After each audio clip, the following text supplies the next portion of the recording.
Hello, it's Tom Donald from the London Contemporary School of Piano. Today we're going to do a Song for Guy piano harmony tutorial.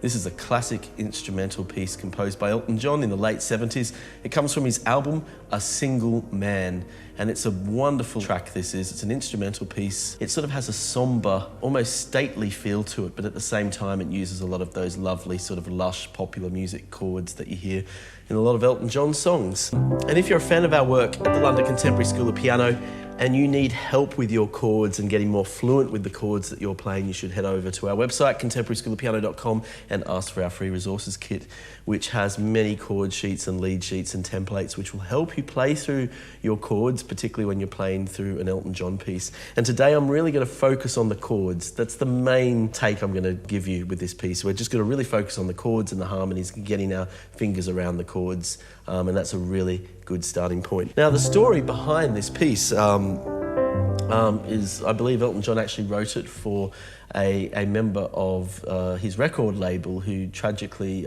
passed away when this album was being recorded in the late 70s in a motorcycle accident, and the person's name was Guy, and he called it Song for Guy. So it's like a tribute, a dedication. And it does have that very respectful air of a stately sort of piece, a way of honouring somebody. And at the same time, it's not too serious in the sense that it just uses really lovely major chords. It's a little bit uplifting as well. It's quite a haunting piece, actually. It sort of becomes addictive the more times you play and listen to it, despite its simplicity in a way.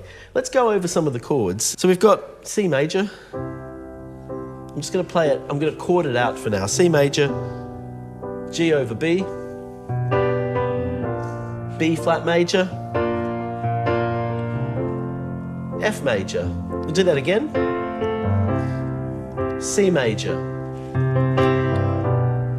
G major over B,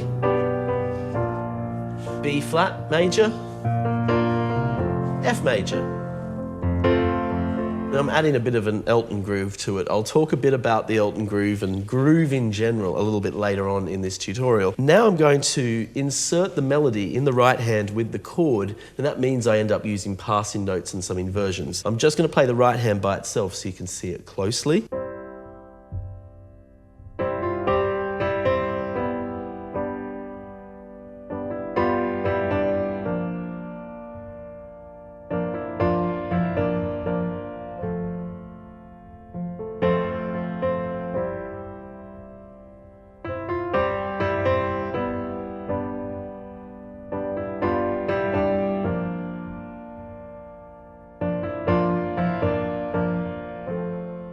It's a really lovely combination of melody and harmony. So now I add the left hand, and so often Elton does this in his accompaniment in the left hand. He'll play an octave in the left hand, lots of octaves, there's a lot of octaves going on, but he'll add a bit of rhythm by playing the top note of the octave, a bit like this sort of thing.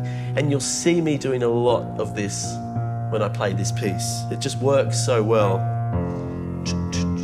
Bit like a clock ticking. It's got a nice syncopation and groove to it. So I put the two together and I get this.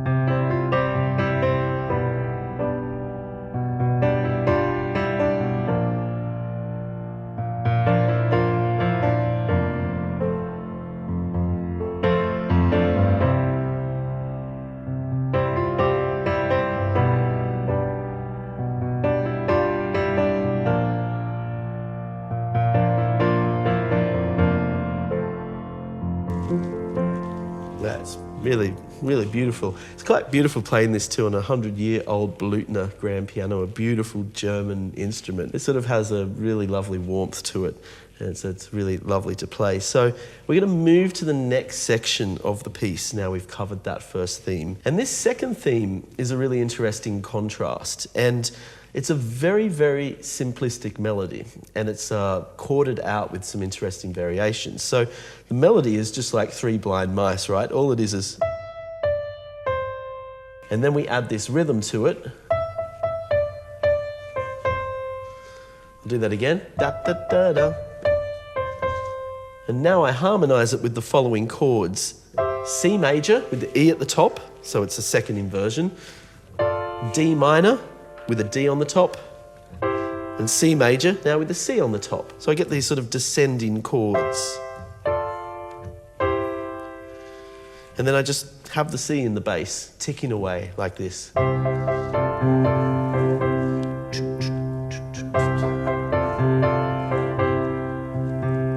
That's what Elton's doing there, and it's the beginning of the theme. So let's do that a few times.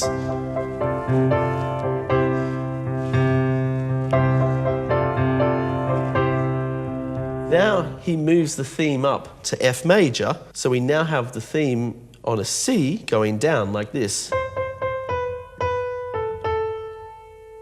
I'll do that again. And we start on the F major chord, then the G major chord in second inversion, and the F major chord in second inversion. So I get this downward movement like this.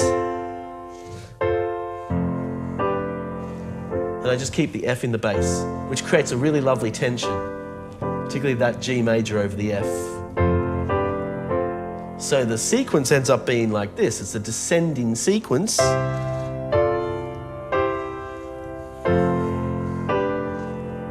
Let's do that again. So this really helps you practice it well. Now I'll add the rhythm to it and the repetitions. Now to the F. And this is how he resolves it. And this is a sort of a little bluesy ornament he adds to it, just to resolve the theme. And this piece in no way is a blues. It's not a blues at all. He's just putting in a bluesy little ornament to resolve the phrase, and it works quite nicely. So we get this then.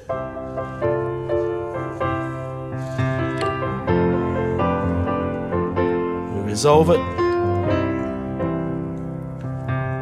Then we do it again.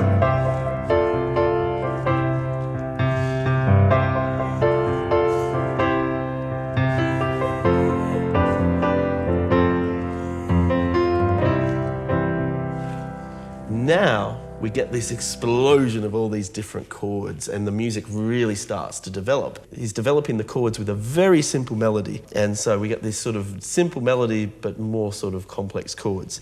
I'm going to take you through the chords first.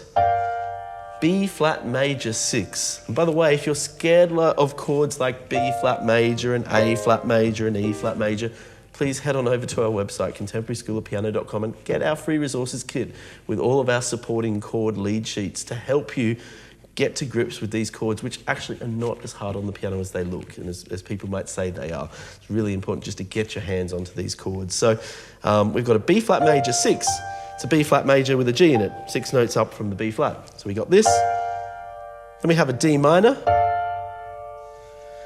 And then we have an A7. And then the D minor again. And then we go to the B flat 6 again. And then the D minor. And then we have a little bit of change here. Then we have a G major, an E major, an F major, and then very quickly an E flat major to a G major to lead us back to the C. Now this is how it works with the melody. I'll go very slowly so you can see what I'm doing.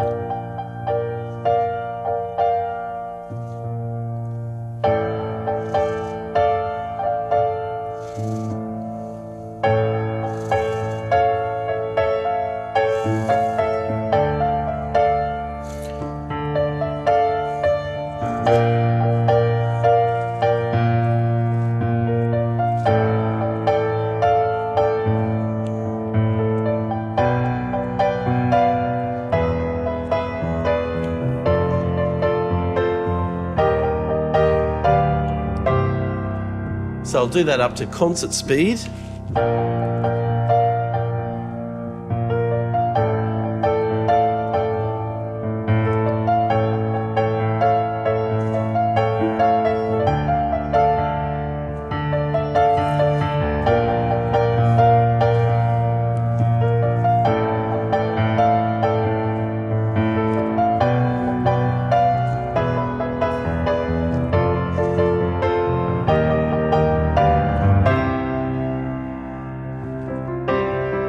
And we're back to that main theme again.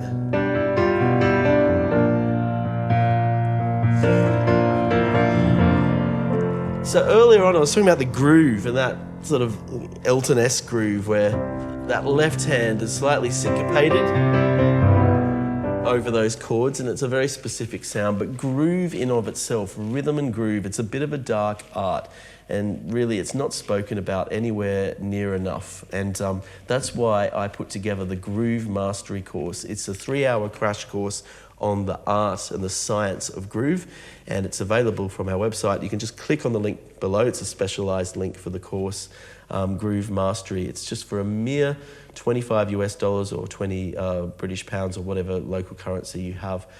You can take this course and really delve into the aspects of groove and rhythm. And in this course, I don't just cover grooves like rock and funk and swing and jazz and Motown and rhythm and blues. I cover a lot of grooves that you would hear in pop music, like Elton John songs. These sort of,